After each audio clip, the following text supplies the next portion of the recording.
हरीश एक गरीब रिक्शे वाला था। उसके पिता चल बसे थे। कुछ साल बाद हरीश की शादी भूमिका से हो जाती है। भूमिका काफी मोटी थी और हरीश दुबला पतला। भूमिका के पिता और हरीश के पिता दोनों अच्छे दोस्त थे। इस वजह से उनकी दोस्ती रिश्ते में बदल जाती है। हरीश शादी करके भूमिका को अपने घर लेकर आता है। हरीश की मां नई बहू का स्वागत करती है, लेकिन दरवाजे पर लगाए गए सजावट के सामान अचानक से टूटकर गिर जाते हैं।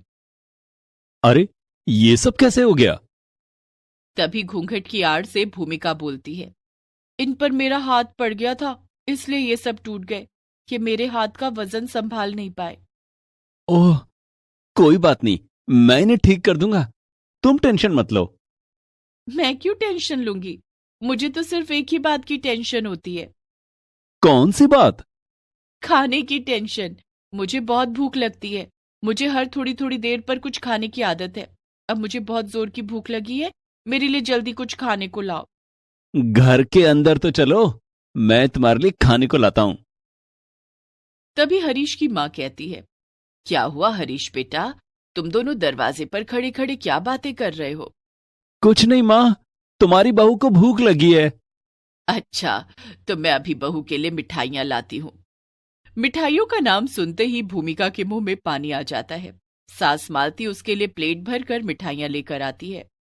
सारी मिठाइयां भूमिका अकेले खा लेती है। हरीश और मालती उसे देखते रह जाते हैं। मिठाइयां खाने के बाद अब जाके थोड़ी राहत मिली, लेकिन अभी भी मेरा पेट नहीं भरा है। पूरी सब्जी मिलेगी क्या? हाँ बहू, पूरी सब्जी भी है, तुम रुको, मैं अभी लाती हूँ। इस बार मालती 2 प्लेट में पूरी और सब्जी लेकर आती है। एक प्लेट भूमिका के लिए और दूसरी प्लेट हरीश के लिए। लेकिन भूमिका तो अपनी प्लेट 2 मिनट में चट कर जाती है और अब हरीश के प्लेट से भी खाने लगती है। भूमिका बहू, तेरे लिए और पूरियां लाऊं क्या? हाँ माँ जी। मालती ढेर सारी पूरियां और सब्जी लाती है। भूमिका सब खा जाती है। भूमिका का मोटापा और उसे इस तरह से खाते हुए देखकर शादी में आए मेहमान हंसने लगते हैं और मालती से कहते हैं, क्यों रे मालती, ऐसी भी क्या मजबूरी थी जो इस मोटी को अपने हरीश के लिए ब्याह लाई? दोनों साथ चलेंगे तो लोग क्या कहेंगे? एक तो तेरी बहू मोटी इतनी है, ऊपर से खाती है तो लगता है जैसे जन्म जन्म की भूखी हो। मालती मन में सोचती है, अब पता चला इसके मोटापे का राज। खाना ही इतना खाती है, ये तो महीने भर का राशन 2 दिन में खत्म कर देगी। हाय राम, हमारे तो खुद ही खाने पीने का कोई ठिकाना नहीं है। इस भुक्खड़ को इतना सारा खाना कैसे खिलाएंगे?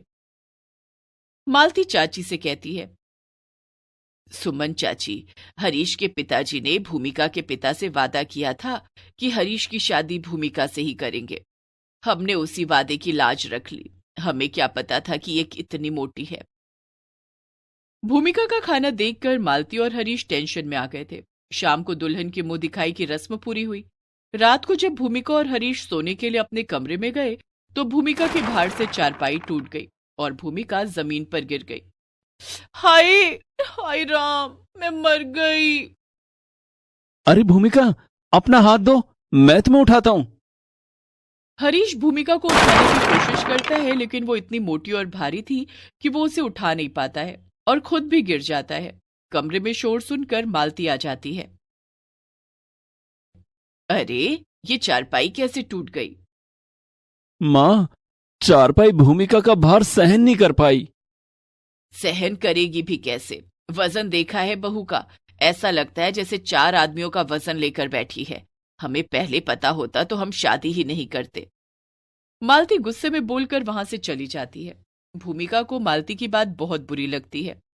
हरीश भूमिका को सहारा देकर किसी तरह से उठाता है और टूटी हुई चारपाई हटाकर अलग रख देता है। आज से हम दोनों जमीन पर ही बिस्तर बिछाकर सोएंगे। ठीक है। हरीश और भूमिका जमीन पर बिस्तर बिछाकर सो जाते हैं। दूसरे दिन भूमिका की पहली रसोई थी। भूमिका ने ढेर सारा खाना बना लिया। अरे बहू, इतना खाना कौन खाएगा? सारे रिश्तेदार तो कल ही चले गए थे। घर में सिर्फ मैं, तू और हरीश हैं। माँ जी, ये सारा खाना मैं खाऊंगी। मुझे हर थोड़ी थोड़ी देर पर खाने की आदत है। वो तो मैं तुझे देखकर ही समझ गई थी, लेकिन रोज रोज तुझे इतना खाना हम नहीं खिला सकते। तुझे पता है कि हरीश रिक्शा चलाता है। उसकी कमाई इतनी नहीं है कि तुझे ढेर सारा खाना रोज खिला सके। तुझे अपने खाने की आदत कम करनी होगी। ठीक है माँ जी, मैं कोशिश करूंगी। उस दिन से भूमिका कोशिश तो करती कि वो खाना कम खाए, लेकिन उससे हो ही नहीं पाता था। उसे हर थोड़ी थोड़ी देर पर भूख लग जाती थी। कुछ ही दिनों में घर का सारा राशन खत्म हो गया। धीरे धीरे करके कुछ महीने बीत गए। हरीश जो भी कमा कर लाता भूमिका सब खाने पर खर्च कर देती। एक दिन हरीश काम से घर लौटा। माँ, खाना लगा दो, बहुत भूख लगी है। आज दिन भर कोई सवारी नहीं मिली, सारा दिन रिक्शे को लेकर खड़ा रहा, बहुत थकान हो रही है। खाना कैसे लगा दूं? घर में खाना ही नहीं बना। तभी भूमिका भागती हुई हरीश के पास आती है और कहती है, मुझे बहुत भूख लगी है, बाहर से मेरे लिए खाना ले आओ। मुझे तो कुछ समझ नहीं आ रहा है कि ये सब क्या हो रहा है। मैं बताती हूँ। तेरी बीवी ने खा खा कर घर का सारा राशन खत्म कर दिया है। घर में खाने के लिए कुछ नहीं बचा है। मैं तो कहती हूँ इसे इसके मायके छोड़ा, नहीं तो ये हमें भी खा जाएगी। मालती की बात सुनकर भूमिका जोर जोर से रोने लगती है। हाँ हाँ, मुझे मेरे मायके छोड़ाओ, यहाँ मुझे भरपेट खाने को भी नहीं मिलता। क्या भरपेट खाने को नहीं मिलता? नहीं। अब तो हरीश को भी बड़ा गुस्सा आया। उसने फौरन कहा, चल, तुझे अभी तेरे मायके छोड़कर आता हूं। भूमिका अपने कुछ कपड़े लेकर हरीश के रिक्शे पर जाकर बैठ जाती है। हरीश जैसे ही रिक्शा चलाने लगा, वो रिक्शा खींच ही नहीं पा रहा था। बड़ी मुश्किल से काफी जोर लगाकर उसने रिक्शा खींचना शुरू किया, लेकिन तभी जोर की आवाज आई और रिक्शा टूट गया। हे भगवान, किस घड़ी में मैंने इससे शादी की थी। गरीबी में आटा गीला हो गया। अब मैं कल से काम पर कैसे जाऊंगा? सुनिए जी, मुझे माफ कर दीजिए। तेरी वजह से मैं सड़क पर आ जाऊंगा। अब तो रिक्शा बनवाने के भी पैसे नहीं है मेरे पास, लेकिन तुझे तेरे मायके जरूर छोड़कर आऊंगा। हरीश भूमिका को पैदल ही उसके मायके तक छोड़ने जाता है। चलते चलते भूमिका काफी थक जाती है। आह, आह, मैं थक गई हूँ, अब मुझसे नहीं चला जाता। गाड़ी कर लो जी। अब किसकी गाड़ी तोड़ना चाहती है? चुपचाप पैदल चल। किसी तरह दोनों चलते चलते भूमिका के घर पहुंचते हैं। भूमिका की माँ उन दोनों को देखकर बहुत खुश होती है। अरे भूमिका बेटी, अरे दामाद जी, आप दोनों इतनी रात में, आप दोनों पैदल क्यों आ रहे हैं? अपनी बेटी से पूछो। क्या हुआ भूमिका बेटी? भूमिका जोर जोर से रोती हुई कलावती के गले लग जाती है। माँ, माँ, मुझे वहां खाने को नहीं मिलता था। क्या क्या कहा? खाने को नहीं मिलता था? घर का सारा राशन खत्म करके कहती है कि खाने को नहीं मिलता था। अरे हमारे भूखों मरने की नौबत आ गई है। मेरा रिक्शा भी तोड़ दिया। अब मैं क्या करूंगा? क्या कमाऊंगा और क्या खाऊंगा? बेटी और दामाद को इस तरह से लड़ता हुआ देखकर कलावती सारा माजरा समझ जाती है। दामाद जी, आप परेशान मत होइए, पहले बैठिए, मैं आप दोनों के लिए खाना लगाती हूँ। कलावती बेटी दामाद को खाना खिलाती है और एक पोटली में मालती के लिए खाना बांधकर हरीश को विदा करती है। कलावती एक डॉक्टर के घर में काम करती थी। उसे एक उपाय सूझा। अगली सुबह, भूमिका बेटी, अच्छा किया जो तू यहाँ आ गई। क्यों, क्या हुआ माँ? मैं जहाँ पर काम करती हूँ ना, उनकी बेटी की देखभाल के लिए उन्हें किसी की जरूरत है। कल से तू मेरे साथ काम पर चलना। ठीक है माँ। भूमिका दूसरे दिन कलावती के साथ काम पर जाती है। वहां उसने देखा कि उसकी तरह ही एक बेहद मोटी लड़की है। माँ, काम क्या करना होगा? बेटी, ये पारुल है, मेरे मालिक की बेटी। इसकी शादी हो गई थी, लेकिन मोटापे के कारण इसके पति ने इसे छोड़ दिया, जिस कारण ये पागल हो गई है। इसे भी तेरी तरह बहुत खाने का शौक था। क्या? पति ने छोड़ दिया, पागल हो गई? हाँ, अभी तो इसका घर पर इलाज चल रहा है, लेकिन ठीक नहीं हुई तो इसे पागल खाने भेजना पड़ेगा। पारुल की हालत देखकर भूमिका अपने बारे में सोचकर डर जाती है। मेरे पति भी मेरे मोटापे के कारण मुझे मायके छोड़ गए हैं। कहीं उन्होंने भी मुझे हमेशा के लिए छोड़ दिया और मैं पागल हो गई तो? नहीं नहीं नहीं नहीं नहीं नहीं, मैं ऐसा नहीं होने दूंगी। उस दिन के बाद से भूमिका पारुल की देखभाल तो करने ही लगी, साथ ही उसने अपनी बार बार खाने की आदतों को कम कर लिया।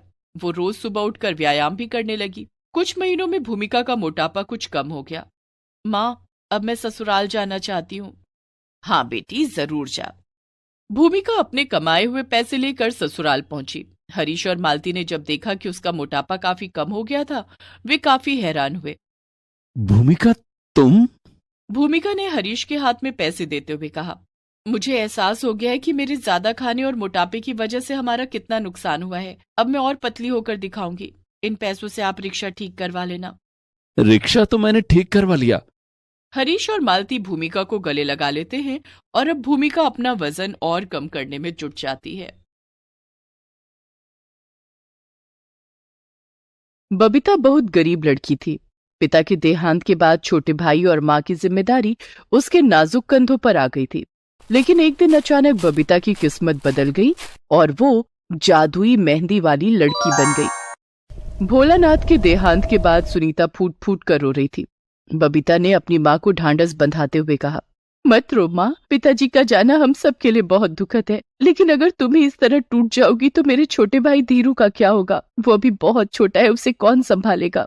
बबीता बेटी, हमारे घर में एक तेरे पिता ही कमाने वाले थे, अब वो भी हमें छोड़कर चले गए। हमारे घर का खर्चा कैसे चलेगा? धीरू की पढ़ाई भी छूट गई। तुम चिंता मत करो माँ, मैं कोई ना कोई काम करके पैसे कमाऊंगी जिससे हमारा गुजारा चल जाएगा। मैं धीरू को भी पढ़ाऊंगी। बबीता लोगों के घरों में काम मांगने जाने लगी। एक घर में एक बूढ़ी औरत अकेली रहती थी। बबीता को उसके घर में काम मिल गया। बेटी, तुम्हें मेरे घर का सारा काम करना होगा, जैसे खाना बनाना, बर्तन धोना, सफाई करना, बाजार से सामान लाना और बगीचे में लगे पौधों की देखभाल करना। इस काम के लिए मैं तुम्हें 5,000 रुपए दूंगी। जी ठीक है, मैं आपका सारा काम कर दूंगी। बबीता दूसरे दिन से बूढ़ी औरत के घर का सारा काम करने लगी। बबीता ने देखा कि उस बूढ़ी औरत के घर में बहुत बड़ा बगीचा था, जिसमें तरह तरह के पौधे लगे हुए थे। उसमें से एक पौधा मेहंदी का था। बबीता को पेड़ पौधों से बहुत लगाव था। वो सभी पौधों का बहुत ख्याल रखती और उन्हें समय समय पर पानी देती। एक दिन की बात है, बूढ़ी औरत की तबीयत बहुत खराब हो गई। अम्मा, आपकी तबीयत बहुत खराब है, मैं आपको डॉक्टर के पास ले चलती हूँ। नहीं बिटिया, उसकी कोई जरूरत नहीं है। क्यों अम्मा? मेरे बगीचे में एक मेहंदी का पौधा है, तो उस पौधे से थोड़े से मेहंदी के पत्ते तोड़ कर ले आ। बबीता बगीचे में जाकर मेहंदी के पत्ते तोड़ कर ले आती है। ये लो अम्मा, मैं मेहंदी के पत्ते ले आई, क्या इसे पीसना होगा? नहीं बिटिया। बूढ़ी औरत ने मेहंदी के पत्तों पर अपना हाथ फिराया और पत्ते अपने आप पिसकर पेस्ट बन गए। ये कैसा चमत्कार है अम्मा? ये जादुई मेहंदी का पौधा है। इस मेहंदी को मेरे दोनों हाथों में लगा दे, मेरी तबीयत ठीक हो जाएगी। बबीता ने ऐसा ही किया। थोड़ी देर के बाद बूढ़ी औरत की तबीयत ठीक हो गई। अम्मा, ये मेहंदी का पौधा क्या कोई और जादू भी कर सकता है? हाँ, इस पौधे के पत्तों को पीसने की जरूरत नहीं पड़ती। इनके ऊपर हाथ फेरने से ये अपने आप पिस जाते हैं। उसके बाद ये मेहंदी जिस किसी बीमार औरत के हाथ में लगाई जाए, उसकी बीमारी ठीक हो जाती है। इस मेहंदी को ब्याता औरतों के हाथ पर लगाने से उनका सुहाग दीर्घायु हो जाता है और उनके पतियों पर आने वाली हर मुसीबत टल जाती है। अम्मा, ये तो चमत्कारी मेहंदी का पेड़ है। क्या मेहंदी का ये पौधा आप मुझे देंगी? आपके घर का सारा काम करने के बाद मेरे पास थोड़ा समय बच जाता है। उस समय मैं ये जादुई मेहंदी औरतों के हाथों में लगाऊंगी और थोड़े पैसे कमा लूंगी। मना मत करना अम्मा, मेरे घर में पैसों की बहुत तंगी है। मैं अपने छोटे भाई को पढ़ाना चाहती हूँ, लेकिन पैसे न होने के कारण उसे पढ़ा नहीं पा रही हूँ। ठीक है, मेहंदी का ये पौधा मेरे बगीचे में ही रहेगा, लेकिन तू इसके पत्ते तोड़ कर ले जाना। ये सुनकर बबीता बहुत खुश हो जाती है। काम खत्म करके जब वो घर जाने लगती है तो मेहंदी के पौधे से ढेर सारे पत्ते तोड़ कर ले जाती है। घर जाकर बबीता ने जैसे ही पत्तों पर हाथ फेरा, वे अपने आप पीसकर पेस्ट बन गए। बबीता मेहंदी के पेस्ट को एक कूप में भर लेती है और गली मोहल्ले में घूम घूम कर आवाज लगाने लगती है, मेहंदी लगवा लो, डिजाइनर मेहंदी लगवा लो, जादुई मेहंदी लगवा लो। रीना आओ, मीना आओ, चाची आओ, काकी आओ, जादुई मेहंदी लगवाओ। ए मेहंदी वाली। जी मैडम जी। तेरे मेहंदी में क्या जादू है? मैडम जी, जो औरत इस मेहंदी को अपने हाथों में लगवाएगी उसका सुहाग दीर्घायु होगा और उसके सुहाग पर आने वाली हर मुसीबत टल जाएगी। अच्छा, ऐसी बात है, चलो ट्राई करते हैं। जरा मेरे हाथों में मेहंदी लगाना। बबीता उस औरत के हाथों में मेहंदी लगाने लगती है। बबीता ने बहुत सुंदर डिजाइन बनाकर मेहंदी लगाई। अरे वाह, तूने तो बहुत सुंदर मेहंदी लगाई है। कितने पैसे हुए?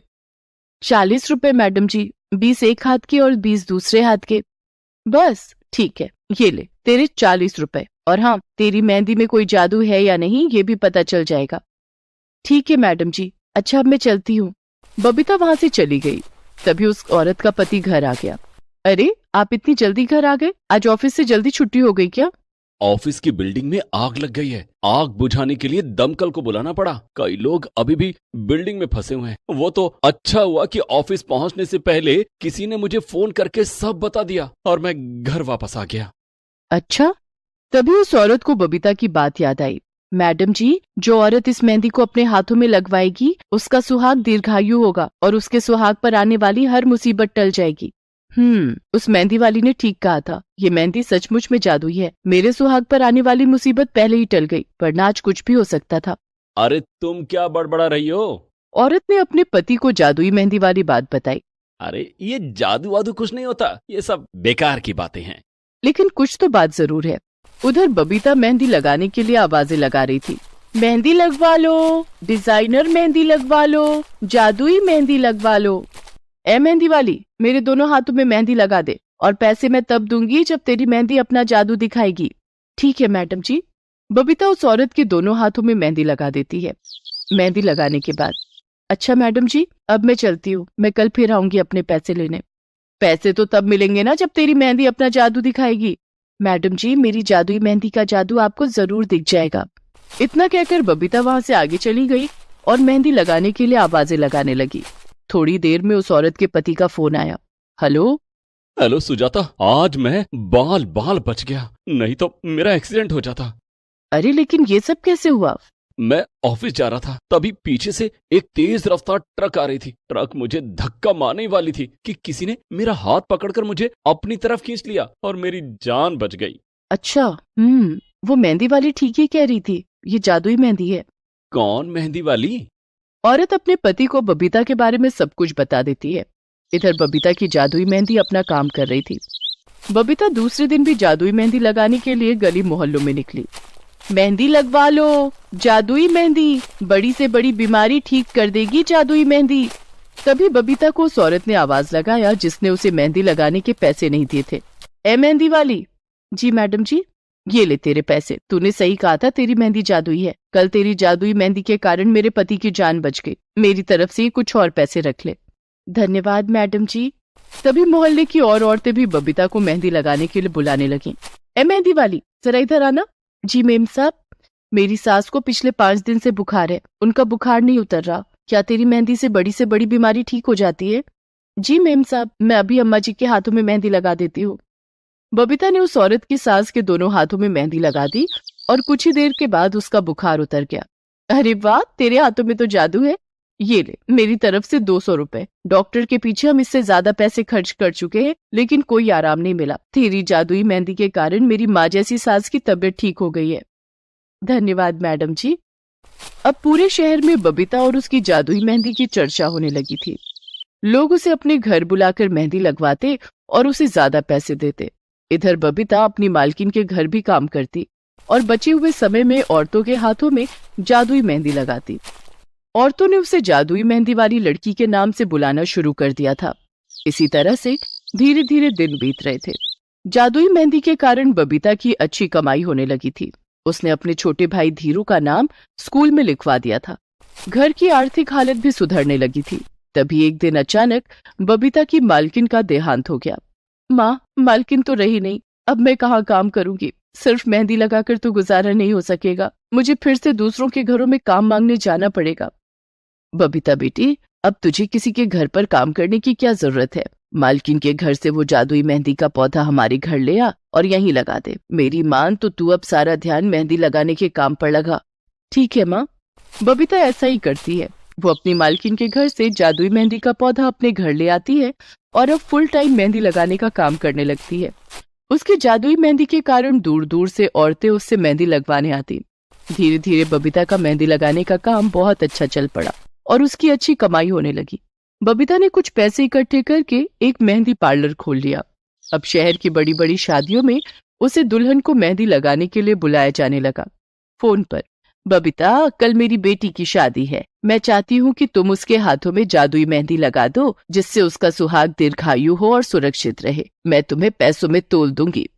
ठीक है मैडम जी, मैं आज शाम को आपके घर आकर आपकी बेटी के हाथों में मेहंदी लगा दूंगी। इस तरह बबीता अपनी जादुई मेहंदी के कारण खूब चर्चित हो गई और ढेर सारा पैसा कमाने लगी।